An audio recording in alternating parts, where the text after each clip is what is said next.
Good morning, everybody. Welcome back to my channel. My name is Kris. This is Wizard Way, and welcome to Silmarillion Saturday, where I read the Silmarillion and related stories, so you don't have to. Welcome back, everybody. Today is the final weekend. It's a final weekend. We are finishing up the Lays of Beleriand today. We'll be finishing up I think it's the last three cantos of the Lay of Leithian. So we already did the Children of Húrin. We're finishing up the Lay of Luthien today, and yeah, once that's done, I'm gonna be taking a break for a bit. Taking a break for at least a week, maybe two, and then we'll be back doing the Lord of the Rings, a read-through of the Lord of the Rings, which is actually going to be really fun for me because I don't think I've read Lord of the Rings cover to cover since I first read Lord of the Rings cover to cover, which was 2001 to 2003? Like, it was a while ago. It was like 20 years ago. So, like, I've read bits and pieces of it, like, constantly, but I haven't gone back and read it cover to cover. Because I hate doing that. I don't know why. It's just difficult for me. Hey, KP Birdman, welcome! Welcome everybody over on TikTok. Hi guys! So, yes, when we last left our heroes, Beren and Luthien, we left them at the gates of Thangorudrim. So they are currently right in front of the gates of Hell, basically. So, Beren and Luthien, like, almost the entirety of the last stream, for the last three cantos, they've been like, Beren's just constantly like, I'm gonna take you back to Doriath, Luthien, I'm gonna take you back, and you're gonna stay there because it's safe. And Luthien's like, no, I want to be with you, how could you leave me behind? I can help. Which, truer words were never freaking spoken. Luthien has been the biggest badass ever. She can key into magic in a way that no other elf can. Partly because she is not just an elf, she's part Maya. Her mother is a Maya, aka same level as Gandalf, okay? Though honestly, Melian is a little bit more powerful than Gandalf, the reason being she didn't have to take a more physical form like Gandalf did in The Lord of the Rings. So, her mother is a Maya. Luthien's got skills. She's been around for a while.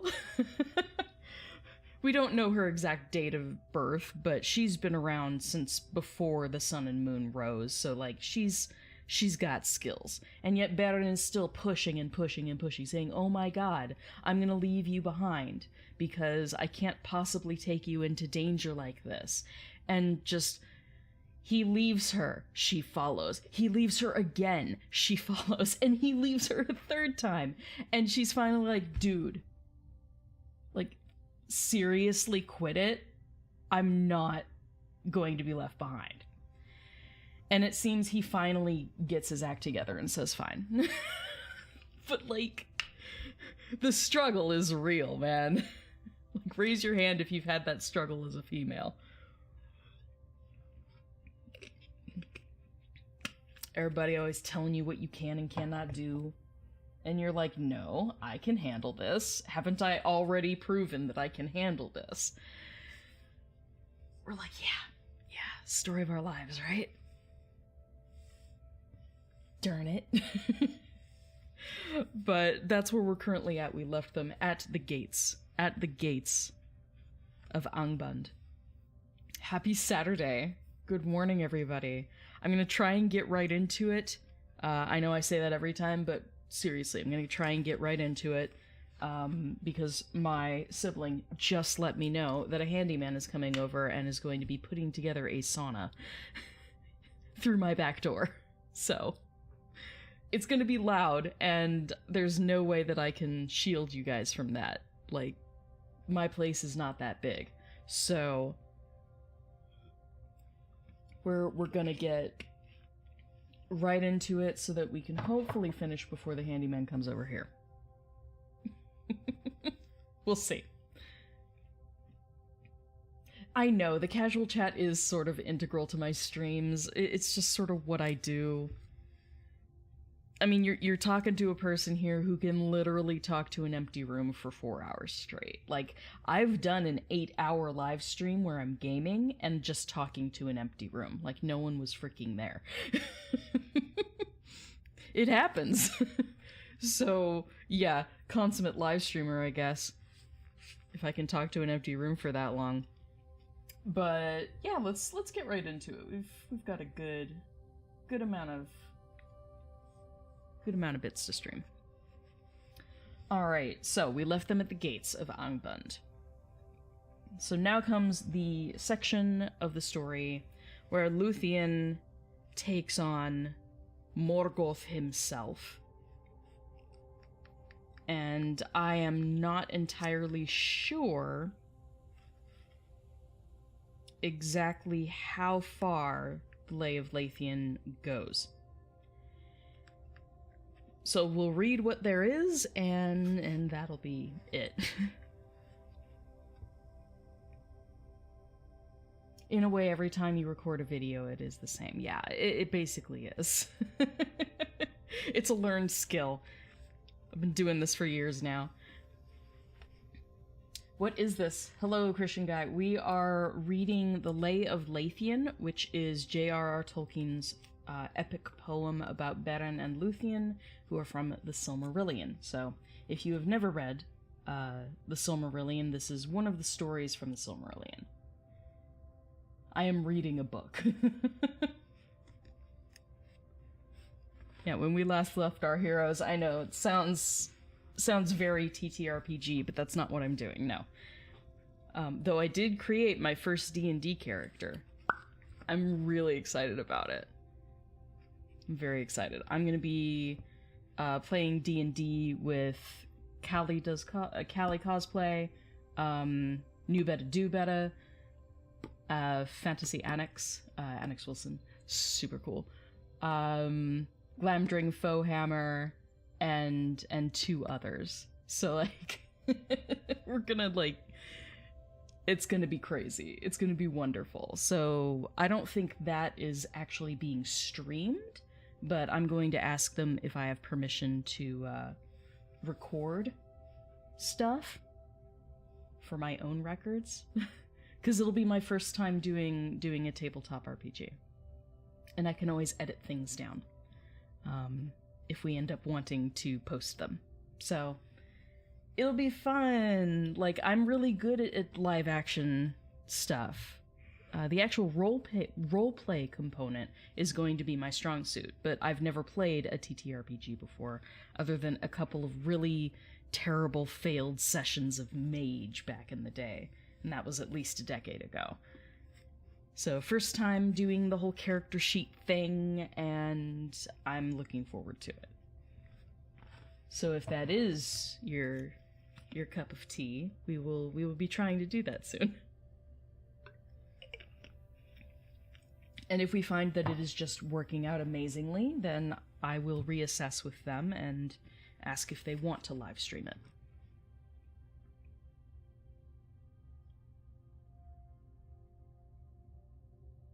Yeah, D&D lesson. Did I understand the rules? We didn't really go into the rules too much. Not too much. It was, like, very...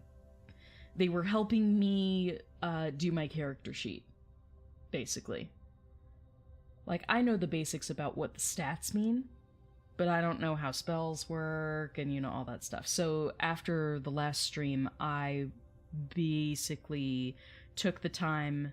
Onyx gave me a bunch of websites to look at, and I educated myself on bardic spells, because I'm playing a bard. Of course I'm playing a bard.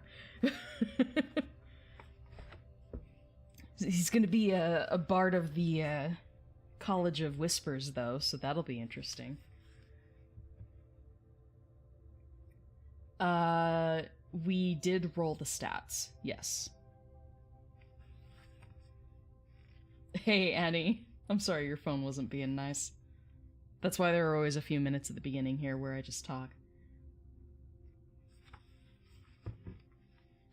But But yes, we did roll the stats.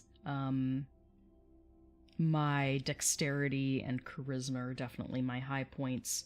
I got a really unlucky roll for adding HP, I think it is. Got a really bad roll for adding HP because we're starting at level 4. So we added in a bunch of experience and dealt with the sheets and adding in all of the different spells and stuff like that. So my character is starting at level 4, which means I have a few cantrips and a few spell slots and stuff like that. I'm excited about it, but yeah, I think it was going level... I think it was level 2 to 3 when I flipped that over. I got a 1. I botched the roll, basically. I got a 1. That was not great. So hopefully my rolls will be better than that. I think the level after that I got a 7, so that's better, but it doesn't make up for it.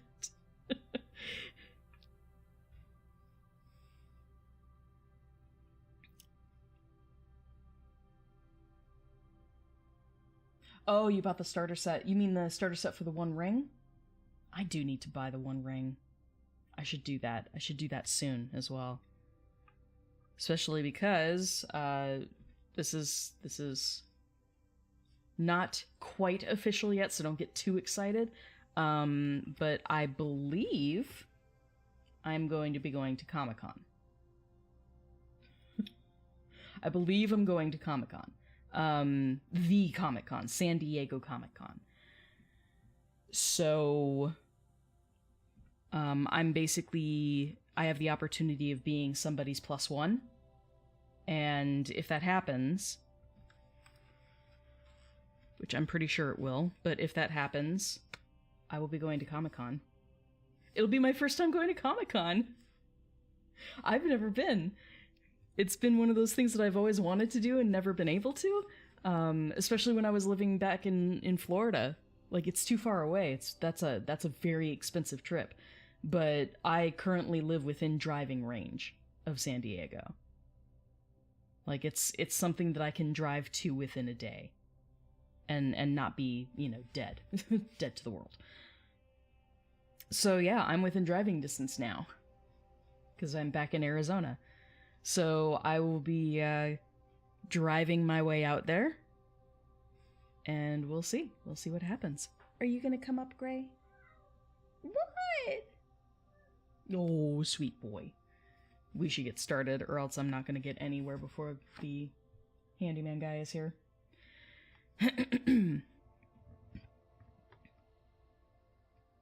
Tons of videos from my visit. I haven't, okay, I'm a live streamer. I make no promises. None whatsoever.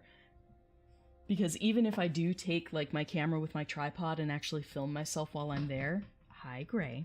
Even if I do that, the chances of me taking the time to edit that video into something condensed that y'all can enjoy, pretty small. I will take it with me, though. I will take it with me. Oh, TikTok videos. Yes, for sure. For sure. Especially if I get to do anything cool Lord of the Rings related. But it all depends on the people who are basically getting me in. Hi, Gray. Are you going to say hello, or are you just going to be over there in the corner? Over there in the corner. Okay. It's that kind of day.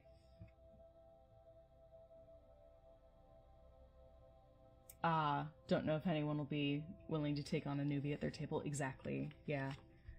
And I am definitely a newbie. Oh, and you probably are too if you're just learning the rules for the One Ring. So yeah, I feel you. I feel you hardcore.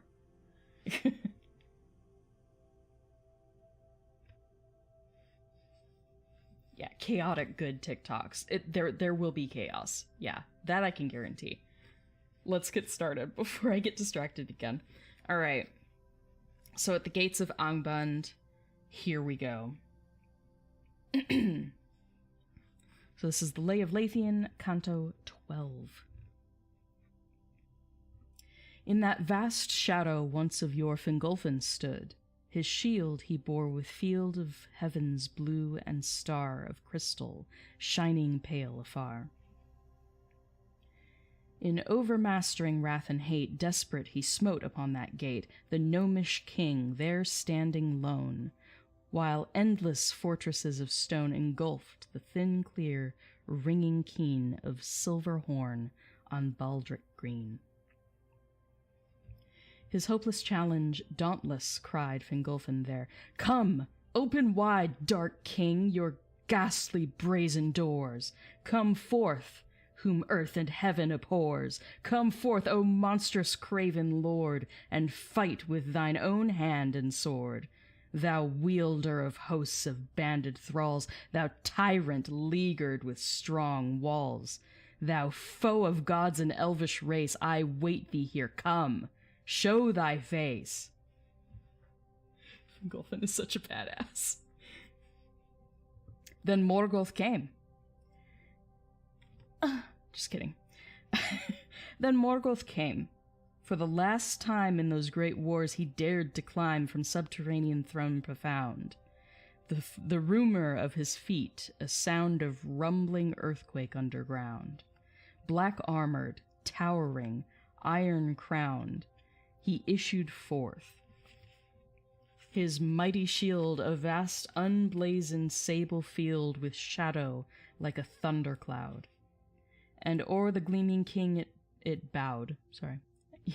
And o'er the gleaming king it bowed, as huge aloft like mace he hurled that hammer of the underworld, Grond. Clanging to ground, it tumbled down like a thunderbolt, and crumbled the rocks beneath it. Smoke upstarted, a pit yawned, and a fire darted. The battle of Fingolfin. So this is a flashback, just in case anyone's confused, like, where's Beleriand and Luthien? I thought we were following two other people. We are. This is a flashback. So this is the last time someone, knocked on these doors, basically, was when Fingolfin was challenging Morgoth to one-on-one combat. Hey, welcome, Sarah. So again, this is a flashback, but Fingolfin is still a badass. Fingolfin, like a shooting light beneath a cloud, a stab of white, sprang then aside, and Ringil drew like ice that gleameth cold and blue. His sword, devised of elvish skill, to pierce the flesh with deadly chill. Bye, Grey. My cat has abandoned me. With 7 wounds it rent his foe, and 7 mighty cries of woe rang in the mountains, and the earth quook. Quook. Quook. And Angband's trembling army shook. Then orcs would after laughing tell of the duel at the gates of hell, though elvish song thereof was made ere this but one. When sad was laid the mighty king in Barrow High, and Thorondor, eagle of the sky, the dreadful tidings brought and told to mourning Elfinus of old. Thrice was Fingolfin with great blows to his knees beaten. Thrice he rose, still leaping up beneath the cloud aloft, to hold, star-shining, proud, his stricken shield, his sundered helm, that dark nor might could overwhelm, till all the earth was burst and rent in pits around him. He was spent. His feet stumbled. He fell to wreck upon the ground, and on his neck a foot like rooted hills was set, and he was crushed. Not conquered yet, one last despairing stroke he gave. The mighty foot pale Ringil clave about the heel, and black the blood gushed, as from smoking fount in flood. Halt goes forever from that stroke, great Morgoth. But the king he broke, and would have hewn and mangled throne to wolves devouring. Lo, from throne that Manwë bade him build on high, on peak unscaled beneath the sky, Morgoth to watch. Now down there swooped Thorndor. Sorry, here it's Thorndor, not Thorondor. My bad. So Manwë is sending an eagle because this is what always happens. Okay, that Manwë bade him build on high, on peak unscaled beneath the sky, Morgoth to watch. Now down there swooped Thorndor, the king of eagles stooped, and rending beak of gold he smote in Bauglir's face. Bauglir being Morgoth, another name for him. Then up did float on pinions 30 fathoms wide, bearing away. Though loud they cried, the mighty course, the elven king. And where the mountains make a ring far to the south about that plain, where after Gondolin did reign, embattled city, at a great height, upon a dizzy snow-cap white in mounded cairn, the mighty dead he laid upon the mountain's head. So he lays him down on a mountain top, overlooking the city of Gondolin. Never orc nor demon ever dared to pass to climb, or which there stared Fingolfin's high and holy tomb, till Gondolin's appointed doom.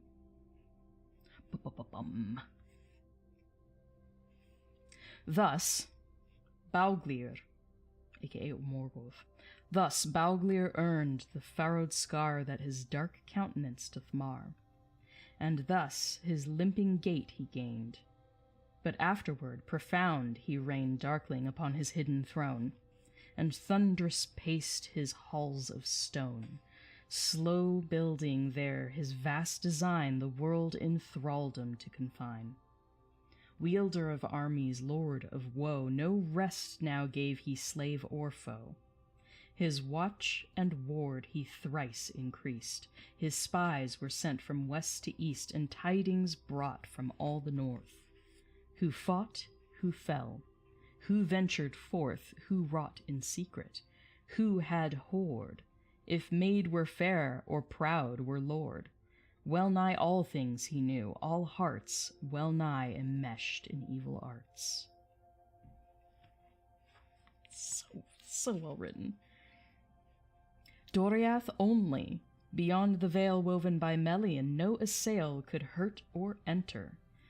Only rumor dim of things there passing came to him. A rumor loud and tidings clear of other movements far and near among his foes, and threat of war from the 7 sons of Feanor, from Nargothrond, from Fingon, still gathering his armies under hill and under tree in Heathlam's shade. These daily came. So all of this other movement that's happening he knows about. He grew afraid amidst his power once more. Renown of Beren vexed his ears, and down the eyelid forests there was heard great Huon baying. The bestest boy in all of Arda. Huon, our favorite pup. Hey, thank you, Passion Fruit. Thank you for the rose. Okay, so Huon is heard baying. He's getting a lot of news. There's a lot of information coming Morgoth's way right now. Then came word, most passing strange, of Luthien wild wandering by wood and glen, and Thingol's purpose long he weighed, and wondered, thinking of that maid so fair, so frail. A Captain dire Bulldog. He sent with sword and fire to Doriath's march, but battle fell sudden upon him, news to tell never one returned of Bulldog's host, and Thingol humbled Morgoth's boast. Then his heart with doubt and wrath was burned. New tidings of dismay he learned, how Thu was overthrown and his strong isle broken and plundered. High Grey, how with guile his foes now guile beset. and spies he feared, till each orc to his eyes was half suspect. Still, ever down the Isled forest came renown of Huan baying, hound of war that gods unleashed in Valinor. I'm gonna pause for a second because Gray is here. Gray? Yeah? Are you gonna come over and say hi? Come here. Come here, silly boy. It's okay. I know. Come here. It's okay. Come here. Okay. Oh, okay. Okay. Hi. I've got you. Everyone say hello to Gray. My pretty green-eyed boy. Oh, you're getting a really good view of him over on TikTok. Hi, sweet boy. You're made of purrs. Kitty break. The kitty gets cuddles when the kitty demands them. I know, I love you.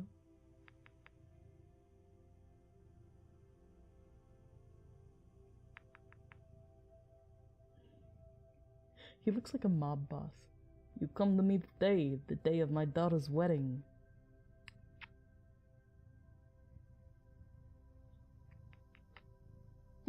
You're a good boy, Gray. He's such a good boy. Hi.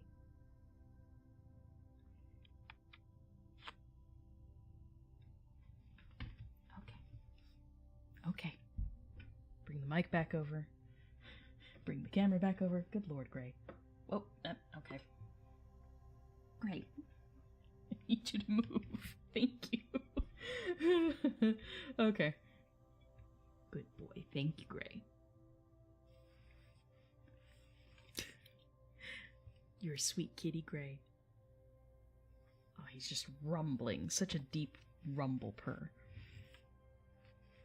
Okay, so just as a quick reminder, Thu is Sauron. So they're talking about how Beren and Luthien took on Sauron, and Sauron was defeated.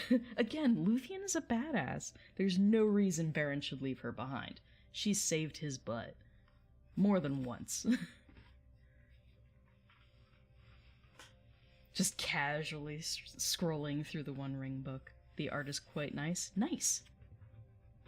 Yeah, I've seen bits and pieces of the art. I know Don tends to use them as backgrounds for his live streams.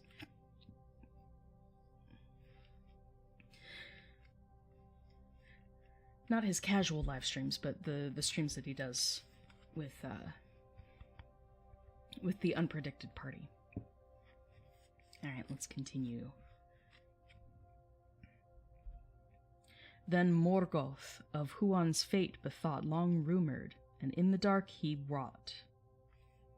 Fierce, hunger-haunted packs he had that in wolfish form and flesh were clad, but demon spirits dire did hold. And ever wild their voices rolled in cave and mountain, where they housed and endless, snarling echoes roused. From these a whelp he chose and fed with his own hand on bodies dead. Ew. On fairest flesh of elves and men, till huge he grew, and in his den no more could creep, but by the chair of Morgoth's self would lie down and glare, nor suffer Balrog, orc, nor beast to touch him. Hi, Gray. Nope, Gray. Great. You're being in the way now. Go on. Go on. Thank you. I love you. Sorry, Gray.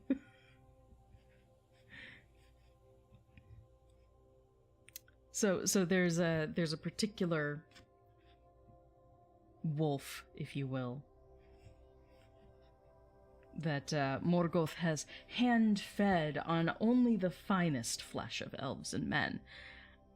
And he's grown gigantic to the point that he has to sleep at Morgoth's feet at his throne. That's a big ass wolf. Yeah, but by the chair of Morgoth's self would lie and glare, nor suffer Balrog, orc, nor beast to touch him. And many a ghastly feast he held beneath that awful throne, rending flesh and gnawing bone. There deep enchantment on him fell, the anguish and the power of hell. More great and terrible he became, with fire-red eyes and jaws of flame, with breath like vapors of the grave, than any beast of wood or cave, than any beast of earth or hell, that ever in any time befell, surpassing all his race and kin, the ghastly tribe of Draugluin.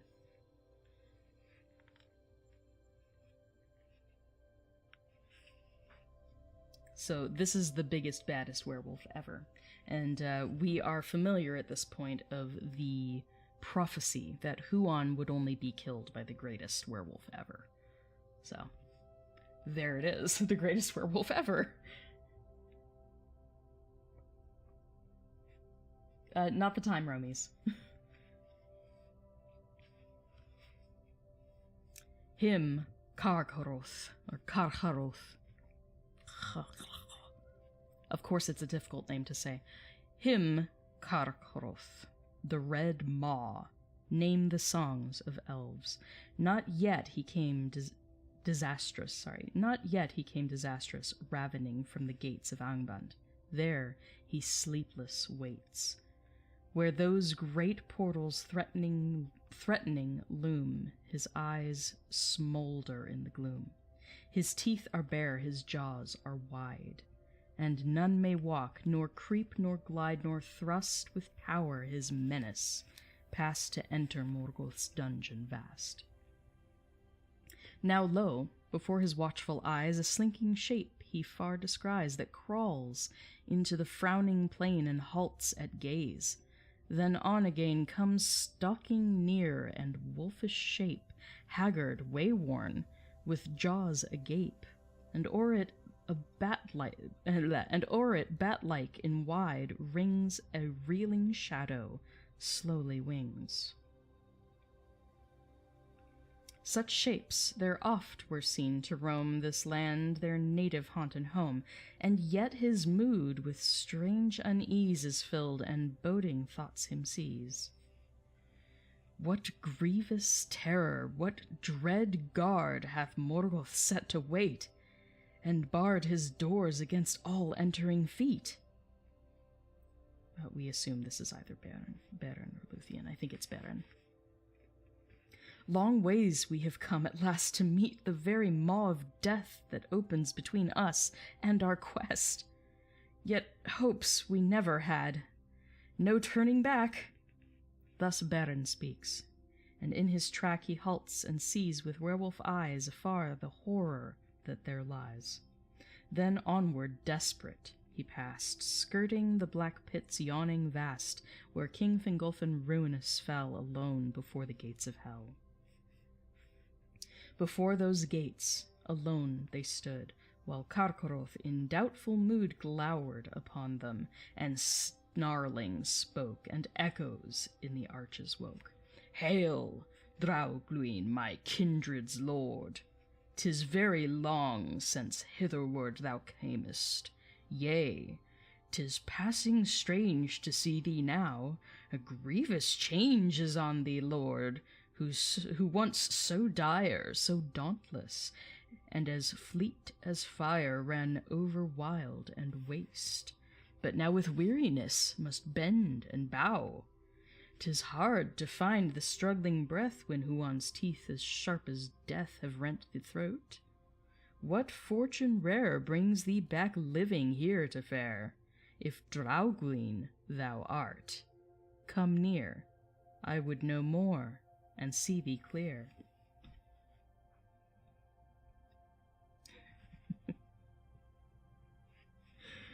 Here we go.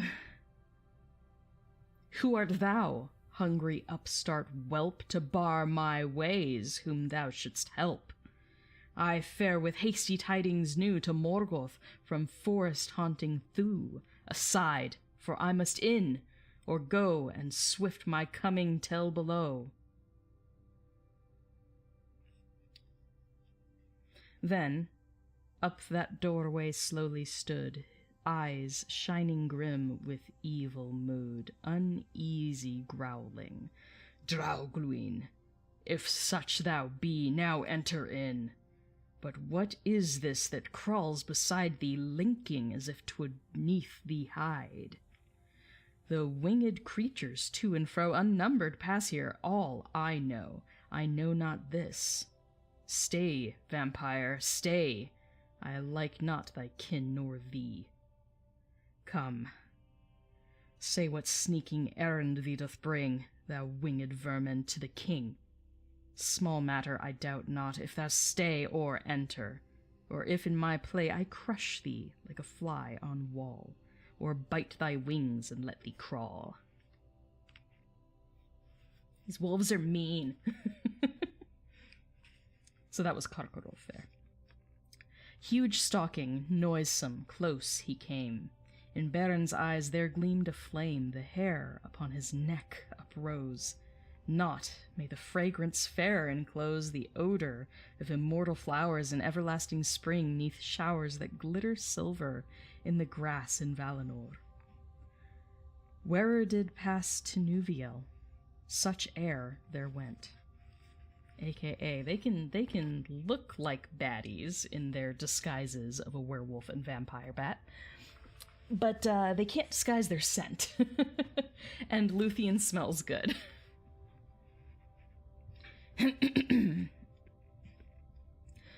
From that foul, devil-sharpened scent, its sudden sweetness, no disguise enchanted dark to cheat the eyes could keep, if near those nostrils drew snuffling in doubt. This Baron knew, upon the brink of hell prepared for battle and death. There threatening stared those dreadful shapes in hatred, both false Drauglin and Karkaroth, when lo, a marvel to behold, some power descended from old, from race divine beyond the west, sudden to Nuviel possessed, like inner fire. The vampire dark she flung aside, and like a lark cleaving through night to dawn she sprang. While sheer, heart-piercing silver rang her voice, as though long trumpets keen thrilling, unbearable, unseen in the cold isles of morn. Her cloak by white hands woven like a smoke, like all bewildering, all enthralling, all enfolding evening falling from the lifted arms, as forth she stepped, across those awful eyes she wept. A shadow and a mist of dream. Oh, sorry, she swept, not wept. She swept, a shadow and a mist of dreams wherein entangled starlight gleams.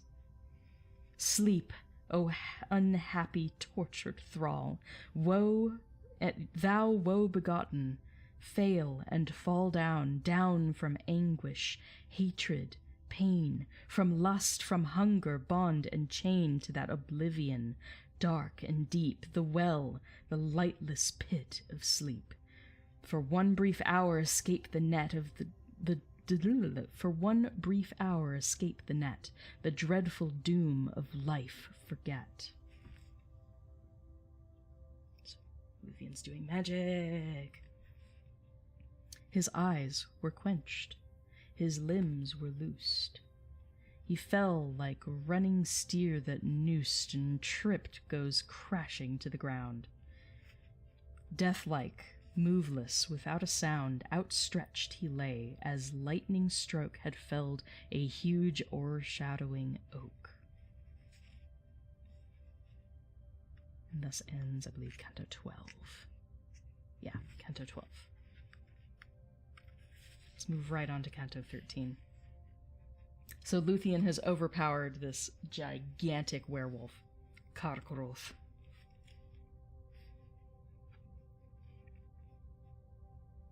Sorry, the next line is into the vast. My brain just went into the thick of it, into the thick of it. Into the vast and echoing gloom, more dread than many-tunneled tomb in labyrinthine pyramid, where everlasting death is hid, down awful corridors that wind down to a menace dark enshrined. down to the mountain's roots profound, devoured, tormented, bored and ground by seething vermin spawned of stone. Down to the depths they went alone. The arch behind of twilight shade they saw recede and dwindling fade. The thunderous forges rumor grew, a burning wind there roaring blew foul vapors from gaping holes. Huge shapes there stood like carven trolls, enormous, hewn of blasted rock to forms that mortal likeness mock, monstrous and menacing, entombed. At every turn they silent loomed in fitful glares that leaped and died. There hammers clanged, and tongues there cried with sound like smitten stone. There wailed faint from far under, called and failed amid the iron clink of chain, voices of captives put to pain. And I'm just thinking of poor Gwyndor, who at this point is still captured. Poor Gwyndor. Let me get a drink.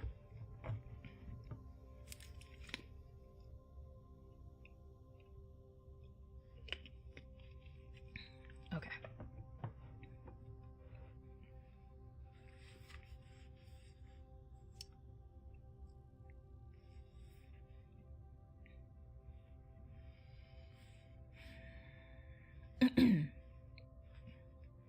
All right, here we go. Loud rose a din of laughter hoarse, self-loathing yet without remorse. Loud came a singing harsh and fierce, like swords of terror, souls to pierce. Red was the glare through open doors of firelight mirrored on brazen floors, and up the arches towering clomb to glooms unguessed, to vaulted domes swathed in wavering smokes and steams, stabbed with flickering lightning gleams. To Morgoth's hall, where dreadful feast he held, and drank the blood of beast and lives of men, they stumbling came. I can feel it right on the edge of my throat. I hate it.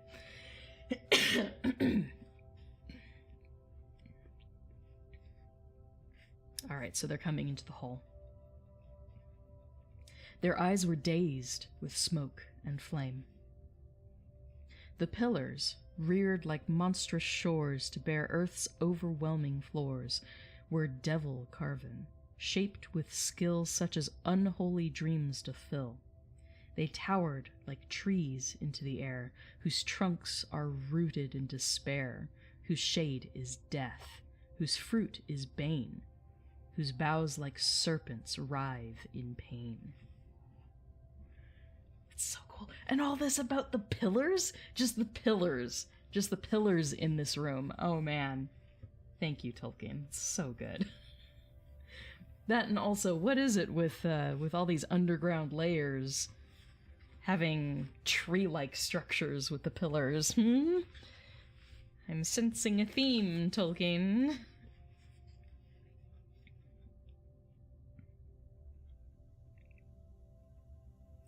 Beneath them ranged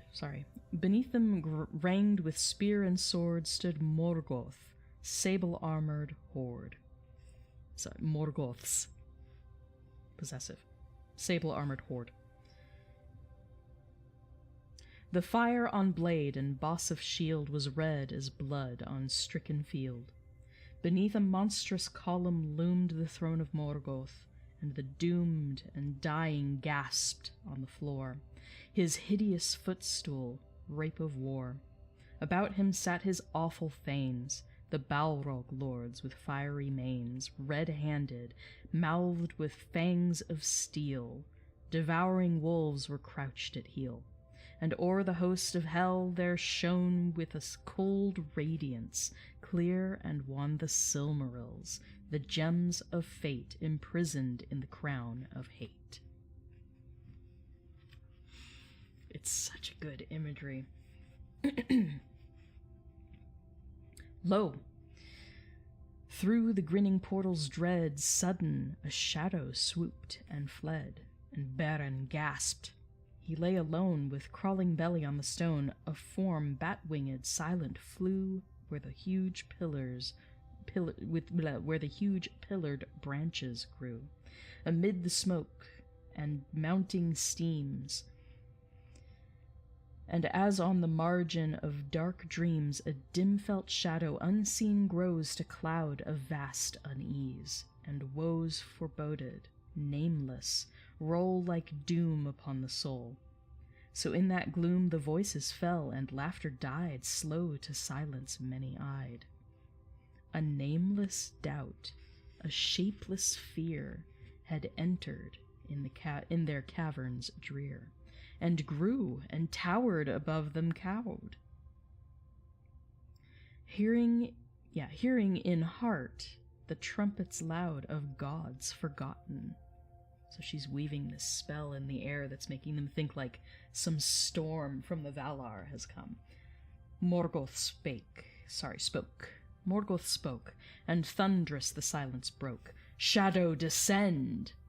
And do not think to cheat mine eyes, in vain to shrink from thy lord's gaze, or seek to hide. My will by none may be defied.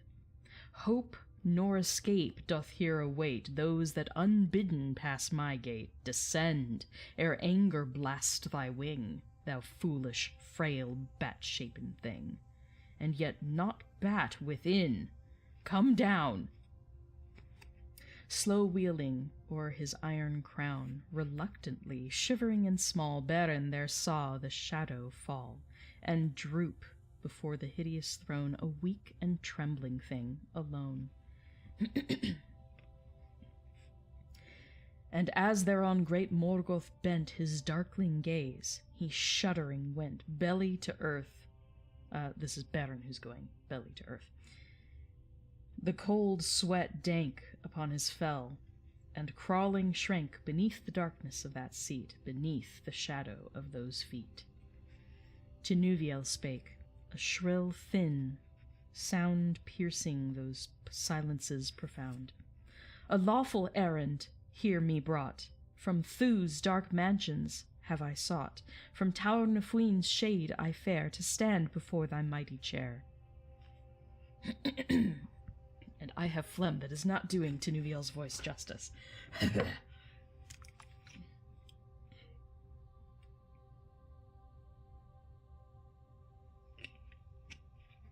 Okay.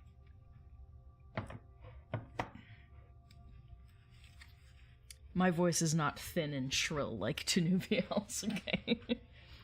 I could try, but I'd probably make her sound like Moaning Myrtle. Alright, so she's saying, I stand before the mighty chair.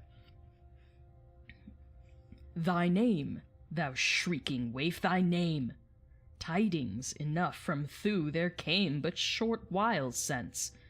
What would he now? Why send such messenger as thou? Thringwithiel I am, who cast a shadow o'er the face aghast of the sallow moon in the doomed land of shivering Beleriand. Liar thou art, who shalt not weave deceit before mine eyes. Now leave thy form and raiment false, and stand revealed and deliver to my hand. Revealed and delivered to my hand.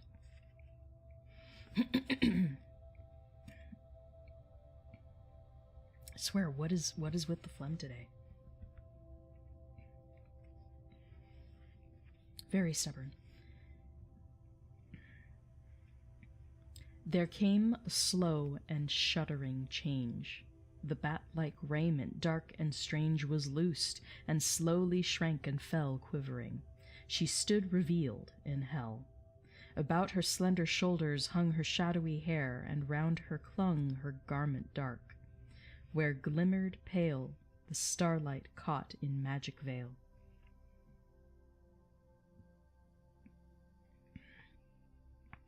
Dim dreams and faint oblivious sleep fell softly thence. In dungeons deep an odor stole of elven flowers from elven dells, where silver showers drip softly through the evening air. And round there crawled with greedy stare dark shapes of snuffling hunger dread. With arms upraised and drooping head, then softly she began to sing a theme of sleep and slumbering, wandering, woven with deeper spell than songs wherewith in ancient dell Melian did once the twilight fill, profound and fathomless and still. The fires of Angband flared and died, smoldered into darkness. Through the wide and hollow halls there rolled unfurled the shadows of the underworld. All movement stayed, and all sound ceased, save vaporous breath of orchid beast. One fire in darkness still abode, the lidless eyes of Morgoth glowed. One sound the breathing silence broke, the mirthless voice of Morgoth spoke.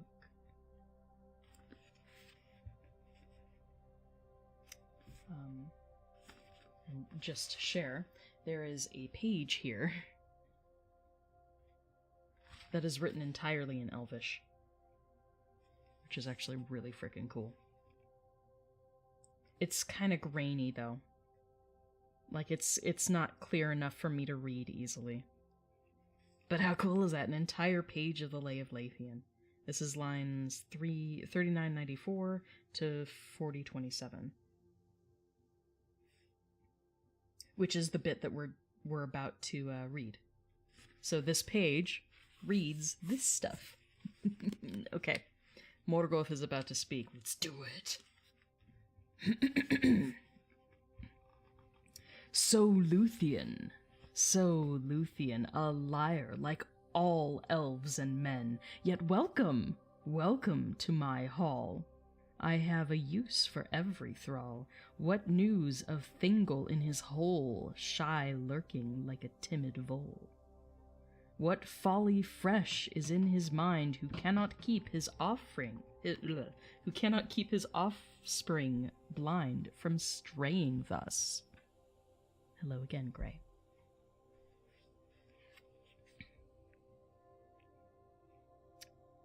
Yeah, let me try that last bit again, because Grey was distracting me. What folly fresh is in his mind, who cannot keep his offspring blind from straying thus, or can devise no better counsel for his spies? She wavered, and she stayed her song. The road, she said, was wild and long, but Thingol sent me not, nor knows what way his rebellious daughter goes. Yet every road and path will lead northward at last, and here of need I trembling come with humble brow. And here before thy throne I bow, for Luthien hath many arts, for solace sweet of kingly hearts. And here of need thou shalt remain now, Luthien, in joy or pain. Or pain, the fitting doom for all, for rebel, thief, and upstart thrall. Why should ye not in our fate share of woe and travail? Or should I spare to slender limb and body frail breaking torment? Of what avail here dost thou deem thy babbling song and foolish laughter? Minstrels strong are at my call. Yet I will give a respite brief, and while to live, a little while, though purchased dear to Luthien the fair and clear, a pretty toy for idle hour. In slothful gardens many a flower, like thee, the amorous gods are used, honey sweet to kiss, and cast then bruised, their fragrance loosing under feet. AKA, it's so much like the gods to give your beauty and your skill their attention and then cast you aside when you're no longer quite so fragrant. But here we seldom find such sweet amid our labors long and hard, from godlike idleness debarred. And who would not taste the honey-sweet lying to lips, or crush with feet the soft, cool tissue of pale flowers, easing like gods the dragging hours? Ah, curse the gods! O hunger dire, O blinding thirst's unending fire, one moment shall ye cease, and slake your sting with morsel I here take. So we don't know what he's about to do to Luthien, but it's not going to be good. In his eyes the fire to flame was fanned, and forth he stretched his brazen hand. Luthien, as shadow, shrank aside. "Not thus, O king, not thus!" she cried. "Do great lords hark to humble boon? For every minstrel hath his tune, and some are strong, and some are soft, and each would bear his song aloft, and each a little while be heard, though rude the note and light the word. But Luthien hath cunning arts for solace sweet of kingly hearts. Now hearken!" And her wings she caught, then deftly up, and swift as thought slipped from his grasp, high grey. And wheeling sound fluttering before his eyes, she wound a mazy winged dance, and sped about his iron-crowned head. You okay, Grey? You're messing with the camera. I wonder if you can hear him purring.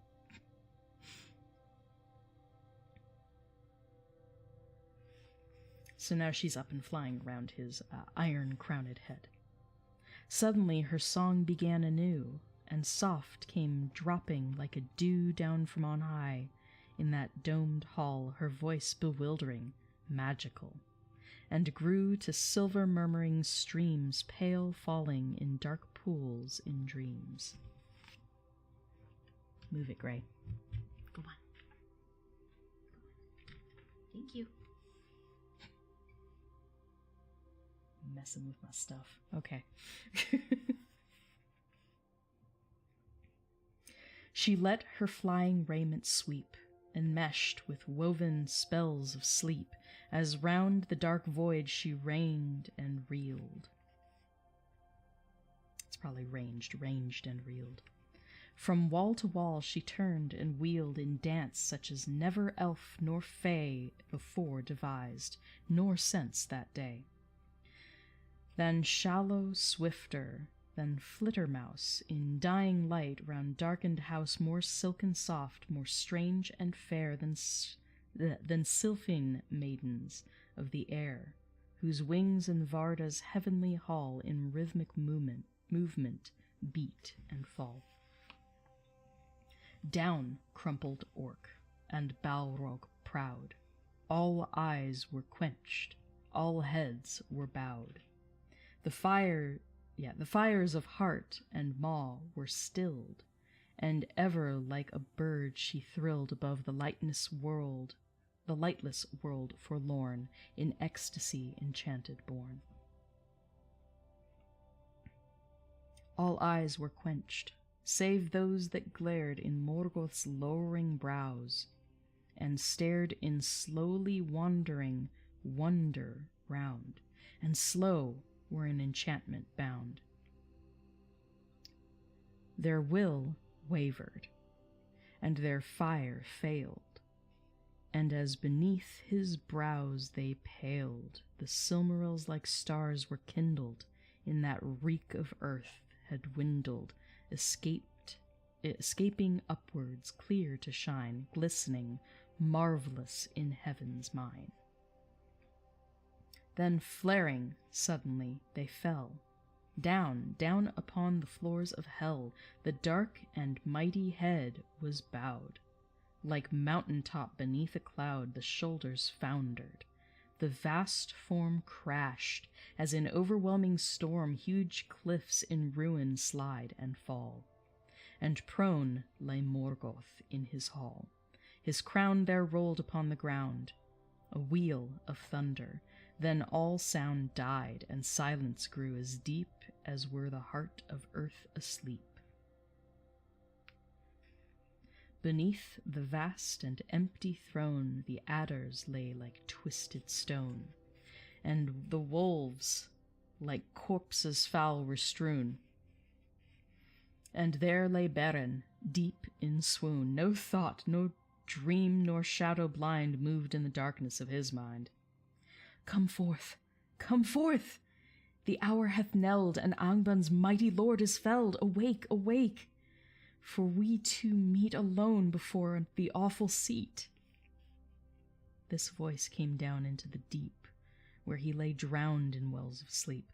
A hand, flower soft and flower cool, passed o'er his face, and the still pool of slumber quivered. Up he leapt, his mind to waking, forth he crept. The wolfish fell he flung aside, and sprang unto his feet, and wide staring amid the soundless gloom he gasped, as one living shut in tomb. There to his side he felt her shrink, felt Luthien now shivering sink, her strength and magic dimmed and spent, and swift his arms about her went. Before his feet he saw amazed the gems of Feanor that blazed with white fire glistening in the crown of Morgoth's might. Sorry, didn't have a big enough breath there. That blazed with white fire glistening in the crown of Morgoth's might, now fallen down. To move that helm of iron vast, no strength he found, and thence aghast he strove with fingers mad to wrest the guerdon of their hopeless quest. Till in his heart there fell he thought of that cold morn whereon he fought with Curufin.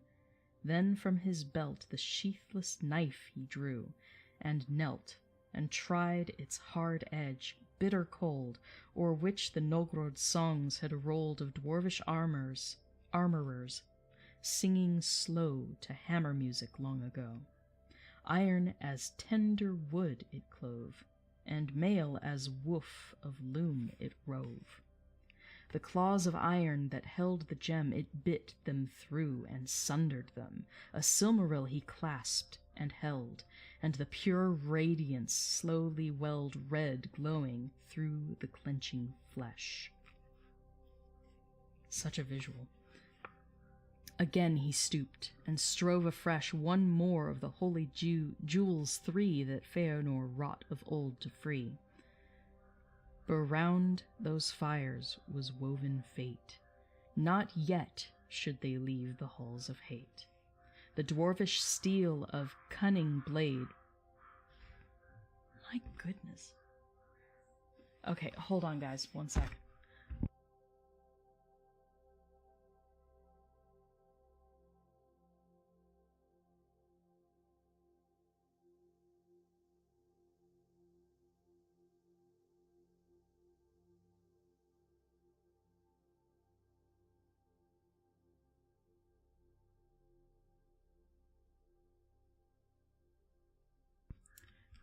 That would be my sister. My sister and her wife and their really, really yappy Pomeranian dog.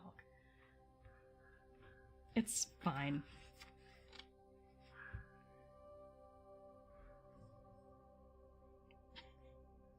Okay, we're gonna try and finish this up. Sorry, guys.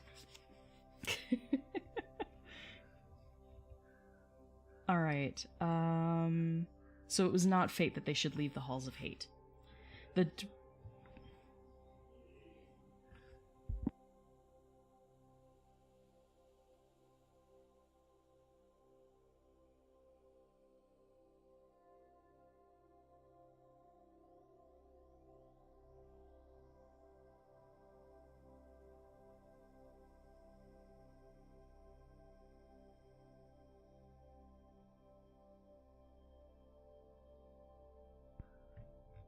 Sorry, guys. They just had to come in here first. This is why I can't text my sister. because she never freaking reads her texts. It's fine. We're gonna be fine. It is not fate that another Silmaril should leave the crown yet, okay? The dwarvish steel of cunning blade by treacherous smiths of Nogrod made snapped. Then ringing sharp and clear in twain it sprang. Like a spear or errant shaft the brow it grazed of Morgoth's sleeping head, and dazed their hearts with fear. For Morgoth groaned with voice entombed like wind that moaned in hollow caverns penned and bound. There came a breath. A gasping sound moved through the halls as orc and beast turned in their dreams of hideous feast. In sleep uneasy Balrog stirred, and far above was faintly heard an echo that in tunnels rolled, a wolfish howling long and cold. This ends at Canto 13. So as he's trying to pry off a second Silmaril, the dagger that he was using from Curufin snaps, and part of it goes ting, and you know, like a projectile, and it grazes across Morgoth's brow, and it, you know, it breaks the spell of slumber, so everything's starting to move and wake up. So here we go with yeah, this is a very short canto, but we'll finish it pretty quickly. So here's Canto 14. It's basically a page long. It's not much.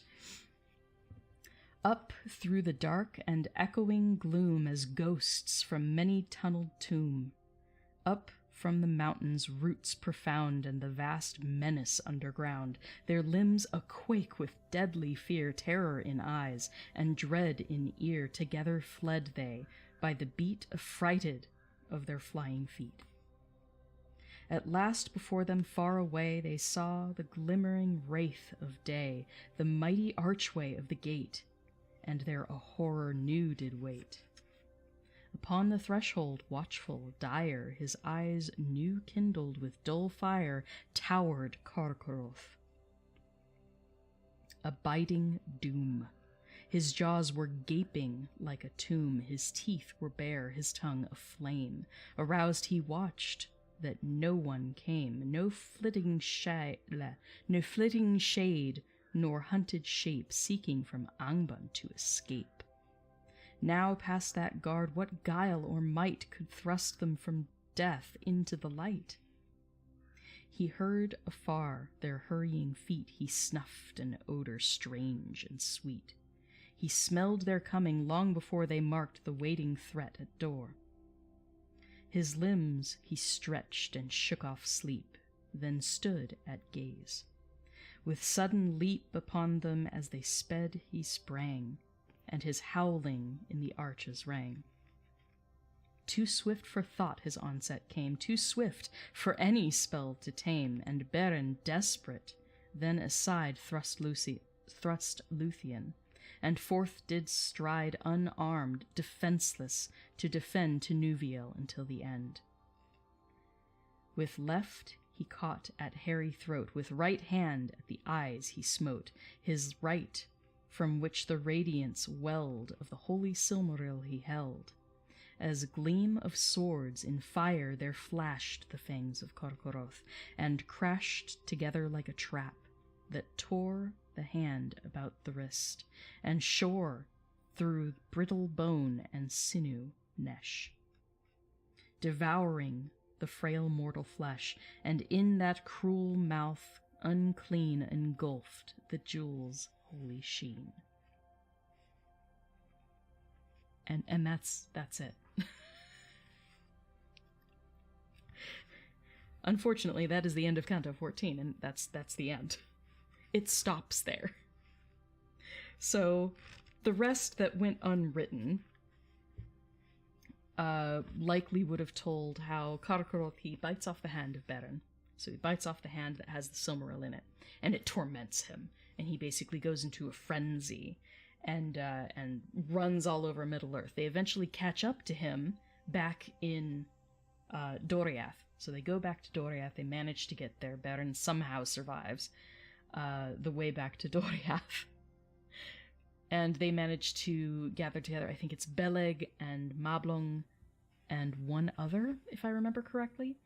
And Thingol is like, well, holy shit, like, you got a Silmaril out of his crown, but now it's, you know, in your hand in some werewolf's maw. And so they manage to track down Karkaroth, and he gets slain, and they do recover the Silmaril from him. But that's, of course, not the end of the story for the Silmaril. It goes on and on and on, because that is the entirety of the Silmarillion, is just what on earth is going down with these gems. But Beren and Lúthien's story also continues, because Beren does die, and Lúthien follows him in grief to Mandos, because elves and men and mortal men have the ability to basically commit suicide, kind of? Kind of? They let go. They just let go of life. Elves can do this. They release their spirit, their Fea, from their Roa, their body, and their spirit just whiffs off to Mandos, which is what happens if their body is harmed to the point that they can't live anymore. So, same thing, but they do it willfully. So Lúthien does that, and she meets Beren in Mandos' halls. She sings a song for Mandos that enthralls him, and gosh, I totally just did a rhyme there in meter. Go me! It's absorbing into my brain. He goes to Mandos' halls, and she enthralls him with her song and convinces him to give them a choice, because she just doesn't want to be parted from Beren. And so he says, well, you can stay together and die together, or I will send you both back into your bodies. Beren will be made whole, but I'll send you both back into your bodies, but from that point onward, you will be mortal. And then when you die a second time, you die for good. You don't come back after that. And you meet your ultimate fate as mortal men would. Together, but that fate is unknown even to the Valar. So he's just like, if you want to share in your fate, fine. But you're going to share in mortal fate. I can't just make Beren an elf. That's not allowed. So that's basically what happens. They are given a second chance at life. The Silmaril stays with Thingol. Beren and Lúthien get married, and they eventually move down into Beleriand, to Tol Galen, or the Green Island, which is in some of the rivers in the forests of Beleriand. And it becomes a very, very fair place, and that is eventually where they die. And that's it for Beren and Lúthien. They pass their Silmaril down to Dior, their son. Dior is then also slain later on, but Dior ends up having kids, and that is Elwing. So Elwing is the one who ends up with the Silmaril. Elwing is the one who, with Eärendil, two of them wed. With Eärendil, they cross the ocean, they bring the Silmaril over to Valinor, and beg the Valar for help, because Morgoth is winning the freaking war. Despite all of the drama that we just read, Morgoth is still winning. Because he's a god, okay? Like, you can't just kill him, it doesn't work that way. And so they finally catch wise, and are like, yeah, we could battle him forever and it would never be enough, would it? The answer is no, it wouldn't. So, the Valar do eventually help. That is the War of Wrath. That is the end of the Silmarillion. So, I wish that there was more, because I really do love the Lay of Lúthien, but it was never completed, to my knowledge. There is a B text So there is like a second version. It's the Lay of Lathian recommenced. So that's I believe that's when he changed the names and stuff. He went back through and made sure that Sauron is Sauron and not Thu and stuff like that. But that version is shorter and also incomplete, so we're not going to read it. But that is the Lays of Beleriand. All my markers on it. This is one of my favorite books, and it's the one that I have read the most times. The most times through.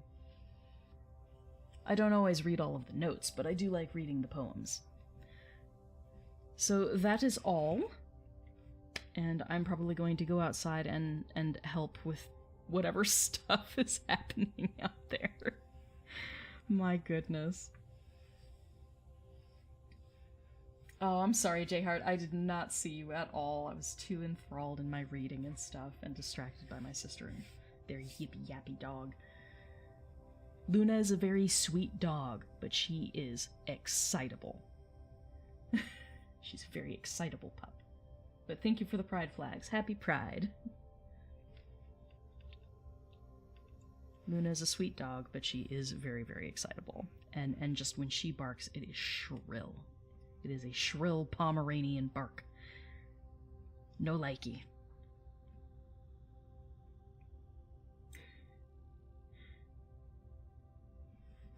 Yeah, just catching up on the comments, making sure I didn't miss anything. But I didn't, so we're good. So that is it. I know it's a shorter than typical stream, just a little over an hour, really. But that brings us to the end of the Lays of Beleriand. So we've read that book. You have now read part of the history of Middle-earth. Hey! You don't have to read all the notes in the Lays of Beleriand. Like, it gets really technical. Oh, thank you so much. I appreciate that. Yeah, I love reading Tolkien. I'm going to continue doing it. The other choice, if we didn't go right into Lord of the Rings, which I think we're going to do, because it would be good to get through the Lord of the Rings. We probably won't get through it before September hits, when the Rings of Power comes out, but I'm hoping we could at least get to the Council of Elrond by the time the Rings of Power comes out. So that's sort of the quasi-goal, because we at least hit a good amount of the lore in the Council of Elrond.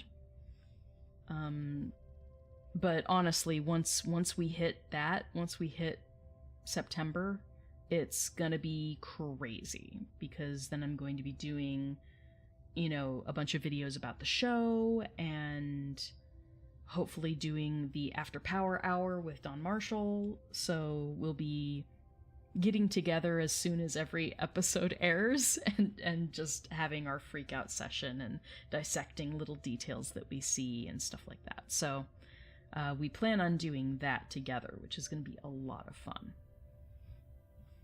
And we'll probably do it with a bunch of other people too, but I know at the very least I'm going to be a mainstay in that, and I'm really excited about it. It'd be really cool if we can get Amazon to, officially sanction it as being a thing. It'd be super cool. But I don't know how that would work, because we don't live close to each other, so it's not like we could do this in a studio together. I highly doubt they're going to fly Don Marshall all the way out to, LA or New York and fly me out too and have us there for every single episode. Probably not.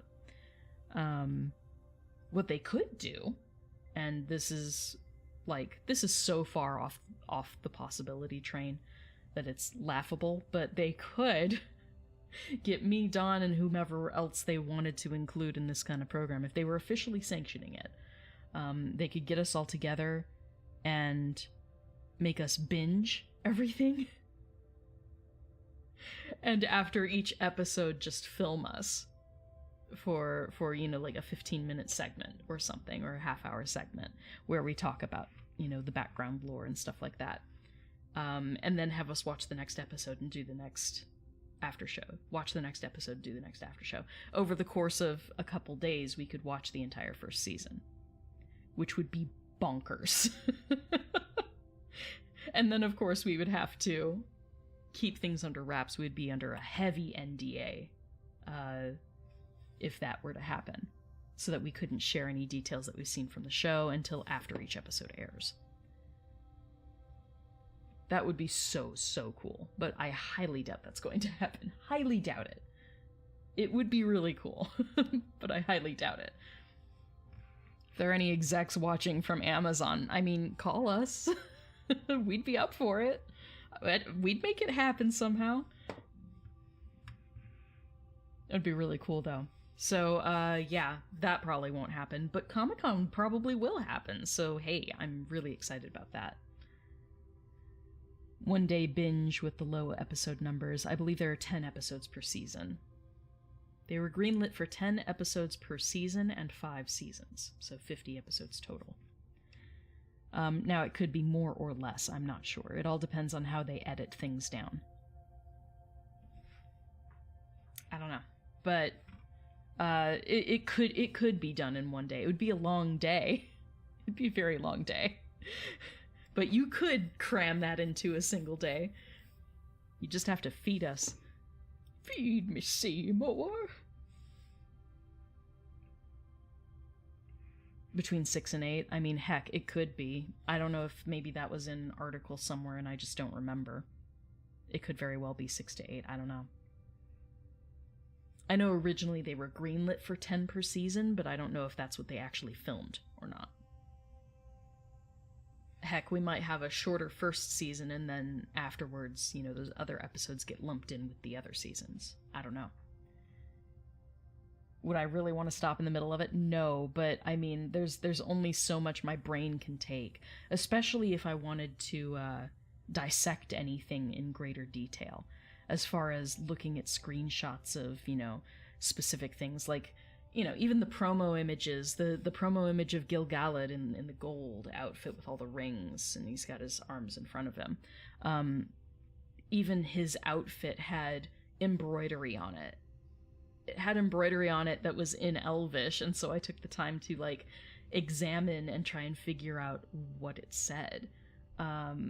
So that sort of stuff. I love that shit. All the little tiny details in Elvish are things that I would want to hyper-focus on. And it would be so difficult to just let that go. It would be really cool if it were a sanctioned thing, because then they could point out some of those details to us, potentially. Or, you know, at least have a list of things someone, you know, at the show could answer questions from us. Because I'd be like, oh my gosh, I noticed that this was there. What does it say? I didn't, you know, I can't read it because I only get a quick look, but I would be wanting to look at all that shit. That's my thing. Yeah, most streaming platforms don't release everything at once. I like it when they release everything at once, just because it enables me to binge and have, like, instant gratification. I hate it when things are one episode per week for X number of weeks, but as a content creator, it's great.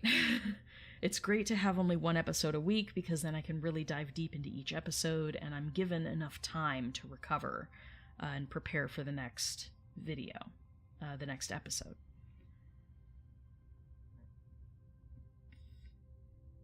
That's a good point. I didn't think of that. For 1 week, you can watch it in English and all the other languages. The one thing I know is that they aren't including the Elvish and Dwarvish and the Tolkien languages. They aren't including that in all the other language tracks. It's only in the English. Only the English actors are being coached to do all of the foreign language, Tolkien in-world foreign languages. So you can watch the Spanish or Russian or Mandarin version of the Rings of Power, but it won't have Tolkien's languages in it. So if they're speaking Elvish in the foreign languages, they would just be speaking that foreign language instead. Which is a bummer, but completely understandable. Because then every single alternate audio track that you make, you would have had to train all of those voice actors in the various dialects, and that's too big. That's too big to be monetarily worth it, I'm sure. It'd be super cool, but I highly doubt they would do that ever. But they did say in an article recently that they were not doing that. That the Elvish and Dwarvish and all of those things will be specifically in the English version. Yeah, binging is fun, but you don't remember everything, not even the names. Yeah, I mean, don't ask me all the names of the characters in Game of Thrones. I binged it. I just went straight through. It took me a few weeks, but I went through all the seasons. And I don't remember all of the character names. I don't. It was worth seeing. I wasn't overly impressed, but I know that I'm also super, super late to the game. It was far more impressive when it first came out. Definitely high production value, holy cow. Especially for a TV show back then. So, yeah, it's not bad, but it was interesting to watch it all the way through and not have any of that time in between to, like, hype up the ending and then be disappointed. Like, it made sense. The ending made sense, but I agree with everyone saying that it was rushed, that last season was super rushed. I agree. It had obvious flaws, okay? But as far as the ultimate resolution goes, like, it wasn't unpredictable. Like, I did see certain things coming.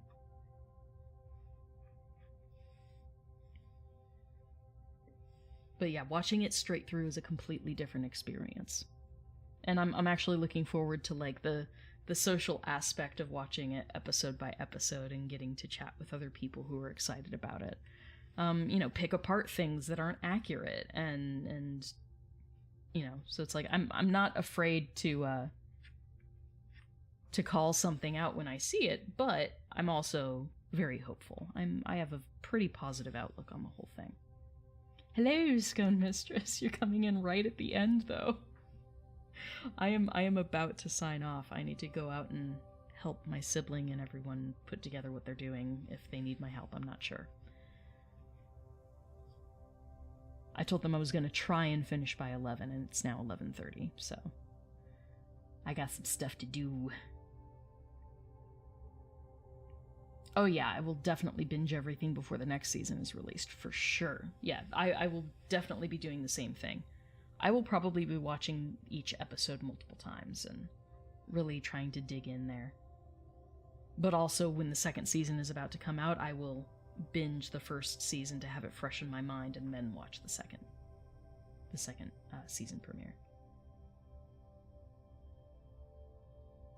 Nice! That's so cool. A Hobbit-worthy meal for a friend getting married today. Well, congrats to your friend. That's super cool. And go you. Go you for catering, or at least just being hospitable.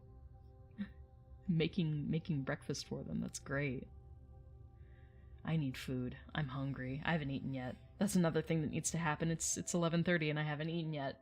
Bad Kris. All right, I'm gonna call it quits for today, but thank you everybody for joining me. That was the end of the Lays of Beleriand. I'm going to be taking a bit of a break. I might go live here and there on TikTok just to chill, but I won't have all of my equipment with me because I'm going to be helping my dad recover from surgery, so I won't be at home where all my streaming setup is. So the streams will commence again in a week or two, depending on how long I'm gone. Hey, Michael Fannin. Hi, Jeff. Alright, that is it for me. I'm gonna go get food, help my sibling, and yes, that is all. That is all for today. Next time we'll pick up with Lord of the Rings, most likely. Unless I randomly change my mind and we start Unfinished Tales instead. But probably Lord of the Rings. Everybody, please take care. I love you guys. Thanks for the well-wishing for my dad. I appreciate that.